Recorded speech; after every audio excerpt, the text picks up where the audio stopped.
मामले में तो कम से कम आप इधर उधर बातें भटकाने की बजाय अब तो मेडिकल रिपोर्ट आ गई है, जिसके बाद कोई कुछ बचता नहीं है। गवाही में कोई आदमी झूठ भी बोल सकता है, झूठा गवाह भी तैयार कर सकता है, लेकिन भाई मेडिकल डीएनए मैच हो चुका है लंबे संघर्ष लंबी जांच के बाद।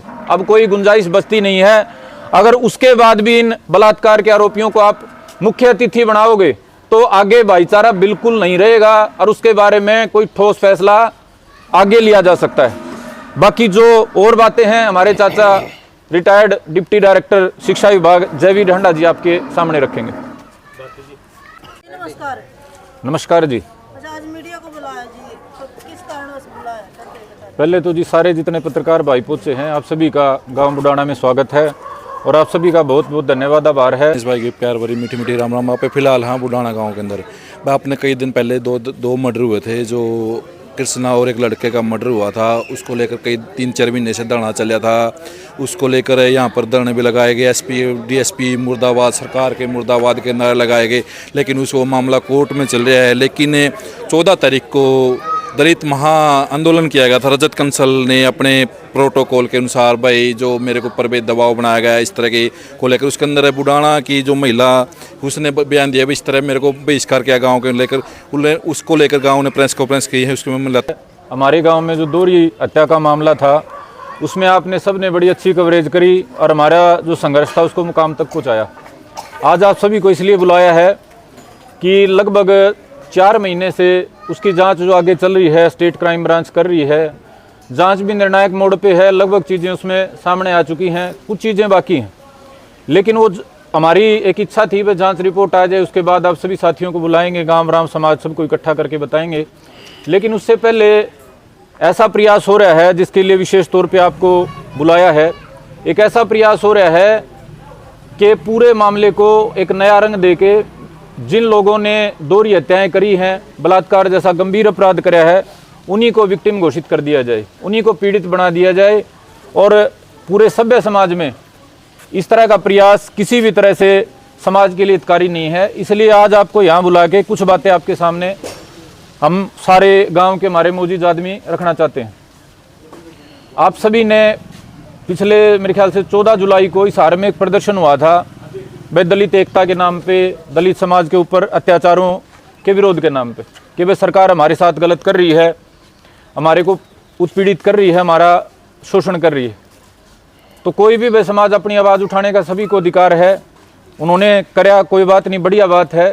लेकिन उस प्रदर्शन के दौरान वहाँ जो सभा हुई उसमें हमारी दोहरी हत्या की जो मुख्य आरोपी है अनूप, उसकी माँ, और दोहरी हत्या के केस में जेल से बेल के ऊपर जो जमानत पे है, जमानत के ऊपर जो है माया देवी, उसका भाषण करवाया गया। और उसके भाषण के साथ जो एक वकील है हरियाणा का, तमाम का, दलितों का, हमारे भाईचारे का ठेकेदार बना हुआ है, उसकी तरफ से भी 2-4 बातें कही गई। एक तो बात ये कही गई कि वह जो ये भाई पकड़े गए हैं अनूप और दूसरा जो अंशु है, ये तो बेकसूर हैं, ये तो बकरी चराने वाले हैं, इनको तो आपस की लड़ाई में, आपस में प्रॉपर्टी के विवाद में इनको फंसाया गया है, हत्या करने वाले तो कोई और हैं। दूसरा, सैकड़ों लोगों की मौजूदगी में कहा गया खुल के कि वह बुडाना गांव ने, आसपास के इनके भाईचारे ने मोटा चंदा इकट्ठा करके आंसी के एसपी को और नारनौंद के डीएसपी को खरीद के ये जांच को भटका दिया। तीसरा, उसमें कहा गया कि भाई इसको लेके हम, इसको जो ये दोनों हत्यारे हैं, इनको लेके हम पूरे समाज से मदद मांगेंगे। बाकी बातें हमारे चाचा जी, बाकी साथी करेंगे। मैं 2-3 बिंदुओं पे प्रकाश डालना चाहूँगा। पहली बात, जो बार बार ये कहा जा रहा है कि ये तो भाई निर्दोष हैं, बेकसूर हैं। अब तक की जांच के आधार पे जो चीज़ें सामने आई है, जो कोर्ट में सबमिट होगी परसों, जो डीएनए था इसका अनूप का, जो हमारी विक्टिम चाची थी कृष्णा देवी, उनके स्वैब सैंपल लिए गए थे। उनके स्वैब सैंपल के आधार पे मधुबन एफएसएल में जांच करी गई थी और उस जांच की रिपोर्ट अभी आई है, जिसकी वजह से जो क्राइम ब्रांच की जांच लंबा टाइम लेगी, वो एफएसएल मधुबन से जांच की रिपोर्ट आई है डीएनए जांच की। और जो मुख्य अपराधी अनूप है उसका डीएनए सैंपल हमारी चाची के शरीर में जो स्पर्म पाया गया है, जो स्वैब के सैंपल हैं, उनसे मैच करता है। मैं दोबारा दोहराता हूँ, डीएनए सैंपल जो है इसका मुख्य अपराधी अनूप का, वो हमारी चाची जो विक्टिम थी उनके शरीर में पाया गया है। ये साफ साफ बताता है कि हत्या और बलात्कार का अपराध में मुख्य आरोपी जो अनूप है, उसके बाद किसी तरह की और कोई शक्की या किसी गवाह की गुंजाइश रह नहीं जाती है।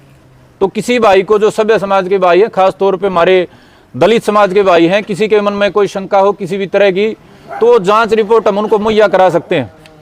दूसरी बात उसने कही कि वह खरीद लिया एसपी को, डीएसपी को। आप सारे इस बात के गवाह हैं कि किस तरीके से 3 महीने तक इस पूरे इलाके के 36 बिरादरी के भाईचारे ने, जिसमें जाट भी थे, ब्राह्मण भी थे, दलित भी थे, ओबीसी भी थे, सारे भाई थे, पूरी सर्दी में संघर्ष कराया, तकलीफ उठाई, कई बार बड़े प्रदर्शन करे, लंबा संघर्ष करके हमारी ये साइंटिफिक जांच की हमारे को मौका मिल पाया। अगर हमने एसपी को या डीएसपी को खरीद लिया होता तो हमारे को क्या नौबत आती, हम 3 महीने सड़क पे बैठे रहते। अगर हमने डीएसपी को या किसी और अधिकारी को खरीद लिया होता तो जांच में जो सरेआम तमाशा करा गया, मुख्य अपराधी अनूप का फोन जो है वो यहां से उसके घर से लिया गया था और आज तक वो चार्जशीट में कहीं फाइल में नहीं डाला गया। मुख्य अपराधी अनूप का जो सैंपल था डीएनए का, वो क्राइम ब्रांच को जांच जाने के बाद, एसटीएफ को जांच जाने के बाद लिया गया। इस गंभीर अपराध में सबसे पहले जो मृतका है उसके शरीर की जांच करके कंफर्म कराया जाता है कि भी रेप जैसी घटना तो नहीं हुई। जो गंभीर से गंभीर लापरवाही है वो करने के बाद 3 महीने आपके सहयोग से सारा गांव राम इलाका समाज बैठा, उसके बाद जांच आगे बढ़ी। तो ये कितना बड़ा मजाक है, कितनी बड़ी तौहीन है। मैं कहना चाहता हूं हरियाणा प्रदेश के तमाम जो पुलिस के अधिकारी कर्मचारी हैं, सारे इस बात के गवाह हैं कि बुडाना गांव के साथ इस दोहरी हत्या के मामले में कितना बड़ा तमाशा कराया गया। और उसके बाद भी अगर ये कहा जा रहा है कि हमने खरीद लिया तो इसके खिलाफ आगे कड़ी कार्रवाई करी जाएगी और हमारे चाचा उसके बारे में बताएंगे। तीसरी बात जो मैं आपको कहना चाहता हूं कि भाई समाज किस ओर जा रहा है। सैकड़ों लोगों के बीच में दोहरी हत्या के आरोपी, बलात्कार जैसे संगीन जुर्म की आरोपी महिला माया देवी, वो वहां कहती है मुझे आपका साथ चाहिए, और उन सैकड़ों लोगों में से एक आदमी खड़ा होकर ये नहीं कहने वाला तूने, तेरे बेटे ने इतना गंभीर अपराध कराया है कि तेरा सामाजिक बहिष्कार होना चाहिए, तेरे को जूते मारे जाने चाहिए। बावजूद उसके वहां एक आदमी ने उसको ये नहीं कहा कि भाई तू रुक और तू यहां बोलने की भी अधिकारी नहीं है। तो मैं सभ्य समाज से, विशेष तौर पे दलित जो समाज है, उन भाइयों से पूछना चाहता हूं कि भाई आप किस और समाज को लेके जाना चाहते हो। एक और बात बच गई थी, मैं आपके माध्यम से समाज को, पूरे हरियाणा को बताना चाहूंगा कि ये जो तथाकथित ये जो माया देवी है, इसका परिवार है, इसकी तरफ से और उस वकील की तरफ से ह्यूमन राइट्स कमीशन में और SC/ST आयोग में दरखास्त लगाई गई थी कि पीड़ित है हमारे को मुआवजा दिया जाए। कितना बड़ा मजाक है SC/ST एक्ट का। SC/ST एक्ट इसलिए बनाया गया था किसी गरीब, लाचार, कमजोर दलित भाई पर अत्याचार ना हो, को ताकत के जोर से उनको दबाने का काम ना करे। 2 अपराधी जो कहने को दलित हैं लेकिन उन्होंने हत्या और बलात्कार जैसे गंभीर अपराध को अंजाम दे रखा है, उनकी तरफ से उनके वकील श्रीमान जो आप जानते हैं उसको और उसके परिवार को विक्टिम बनाकर SC आयोग में अपील लगाई गई है। और SC आयोग की तरफ से हरियाणा सरकार और पुलिस विभाग से पूछा गया है अगविन को अब तक मुआवजा क्यों नहीं दिया गया। हम ये पूछना चाहते हैं आपके माध्यम से सरकार से भी, सभ्य समाज, ये तमाम दलित जो हितैषी हैं, वह दोहरी हत्या करा के, बलात्कार जैसे अपराध करवा के उनको आगे मुआवजा दे के क्या करवाना चाहते हो भाई। इन 2 लड़कों ने गांव में इतने गंभीर अपराध कर दिए, अब इसके परिवार को 5-7 लाख रुपए सरकार की तरफ से दिलाना चाहते हो ताकि कल आके ये और बड़े कांड करें। ये 3-4 जो बातें थी इनके माध्यम से भाई मैं आपके माध्यम से और तमाम जो सभ्य समाज है उससे पूछना चाहता हूं कि अगर ये दलित एक्ट के नाम पे हरियाणा प्रदेश में इसी तरह का तमाशा जारी रहा तो कितने टाइम तक जो आप कह सकते हो नॉन SC समाज, नॉन ST समाज, वो मूक दर्शक बन के तमाशा देखता रहेगा।